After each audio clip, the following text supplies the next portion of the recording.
and welcome back to the Mace Family Kitchen. So I've been out for a while, but I had a request to do Birria Tacos. So first off, I want to thank some people because if it wasn't for Tommy Salzinski, James and Ramon Carter, I wouldn't have had the chili to do this.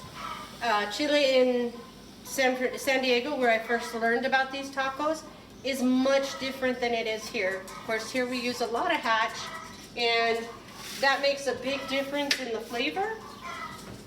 So what I have here is about 9 pounds. Looks so much more than that to me, but it is beef shank, short rib, so bone in, and roast beef or pot roast. Chuck roast, any of that will do. I've got about 9 to 10 garlic cloves. So I just did the regular smash it, take the skin off type of thing. These are large chunk onions. And we're just gonna pour those all over the top. They'll soak in as they go because we're gonna check this in an hour just to mix it up a little bit after we put liquids in. And this is 2 very large onions. However, you do not have to choose that much. It's just that we happen to love onions in this house. So I'm kind of using a cheat sheet today of my spices and stuff because I've had COVID. So I've been really tired and really forgetful. So I'm going to start with 8 cups of chicken broth. Okay, that went over the edge. So I can see already that I'm gonna have to add water to this mix because we wanna cover the meat. I have 4 cups of beer of your choice. So this is, I will probably add another 4 to 6 cups of chicken broth. We have 8 cups of black peppercorn. Now we're gonna take the meat out separately, so it's not gonna matter. I told you my brain wasn't working. It's 8 tablespoons of peppercorn. 8 bay leaves. So on this plate we have 2 tablespoons of seasoning salt. Now I did make the seasoning salt by hand, or from scratch, if you will. I have 2 teaspoons of coriander seed. I have 2 teaspoons of celery seed. Okay, so I started with 1 tablespoon of garlic powder, and then I added a ½ teaspoon just to kind of check what I was doing. I have 2 teaspoons of cumin, 1 teaspoon of allspice, 2 teaspoons of coriander seed, 2 teaspoons of the Mexican oregano, 2 teaspoons of onion powder, 2 teaspoons of ginger, and 2 teaspoons of cinnamon. Not so bad, I almost remembered it all. So I'm just gonna pat this everywhere. So when I add the extra liquid, I am going to bring it up to the top and leave this simmering for about an hour. I will come back, I will check it and make sure that, you know, everything's covered, everything's getting mixed in, and then I will let it go for another hour. And then we will start the chile part. Now, I do have chili pods soaking. So that's gonna be a 10 of the New Mexico chilies, 4 of the Ancho chilies, 8 of the Gujullos chilies, and 3 of the Serrano chilies.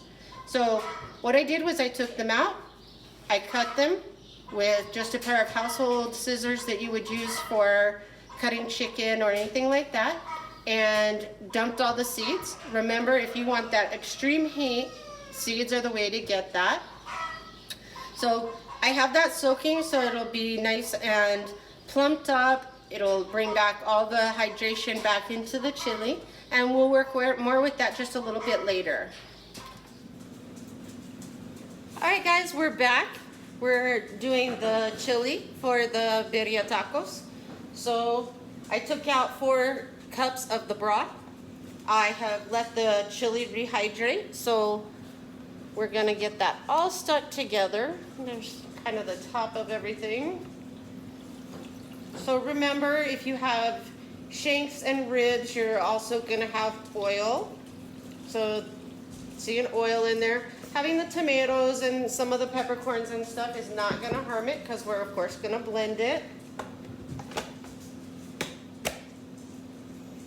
All right guys, so what we're gonna do is I sauteed off some tomatoes.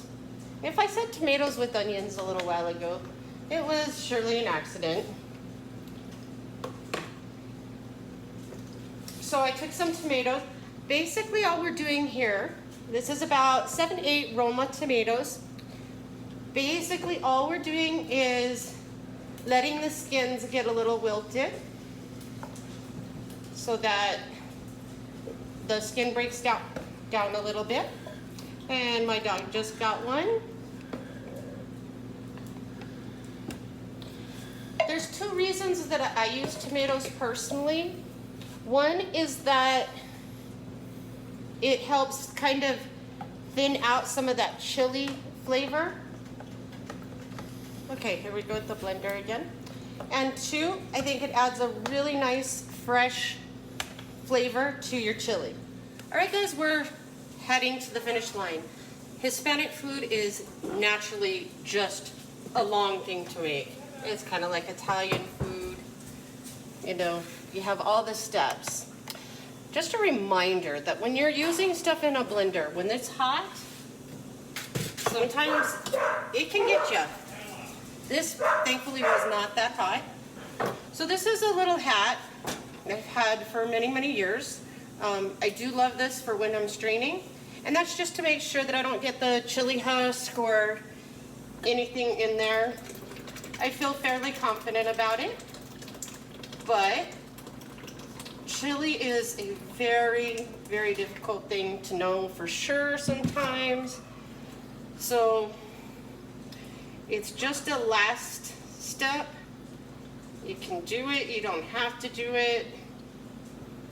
It's just one of those things that, hey, if you prefer not getting a chili skin in your stuff, that you go through it this way. All right guys, so this is actually the next day. As I've said, the whole COVID thing has left me a little bit tired. So I let it cool down last night, stuck it in my fridge. Now I'm just taking all the meat out and going to separate it in a bowl, take all the bones, put them out, collected my oil to make the tortillas, and we will start assembling here shortly. All right guys, we're on to that last step. So I have put a tablespoon of just the oil that I dredged off the top of the consomme. So in order to have what you're soaking your tortillas in, you dredge the top of it, just pull the oils off. It goes in a separate bowl. That's what you're gonna use to get your tortilla wet. All right. So one of the things that you'll find out is that these often have a lot of peppercorns at the bottom. If you do not wish to have those peppercorns at the bottom, then simply put them in a mesh bag or something to keep them away. I don't think it makes a lot of difference in flavor. Well, actually, they get really soft. So you're gonna have to really kind of watch your heat for a minute, see where it's going. You know, sometimes you have to adjust the heat several times before it gets into a place that you're really happy with. So I started off a little hot and heading into a little bit more toward a medium now. Joe's gonna be my taste tester today. Since I hadn't been feeling well, my taste buds are a little off. I often think that I'm I'm not tasting what I think I'm tasting.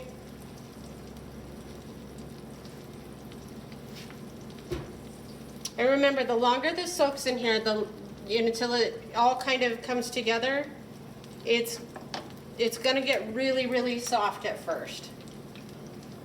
So if you try and move too fast, it's gonna fall apart on you. So guys, this is really super slow right now, and that is just getting the heat dialed into it. You're just gonna have to, whether you cook on electric or you cook on gas, it's always gonna start out a matter of, you know, just like eggs, you have to get it to the right temperature in order for it to start kind of making what you want it to. It's like cooking the first pancake, guys. All right, guys, so I let this crisp up. It was taking a little bit longer than expected just because I was messing with my heat a little bit. I've added some cilantro and some onions, and then Joe gets to taste the first taco. These are really hot. Ooh. So we're gonna dip it into the consommé.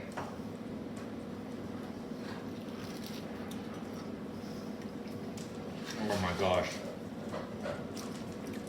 These are so good. And that is a Fiesta blend cheese we use. You can use mozzarella, Oaxaca, cheddar, whatever you like. Mm.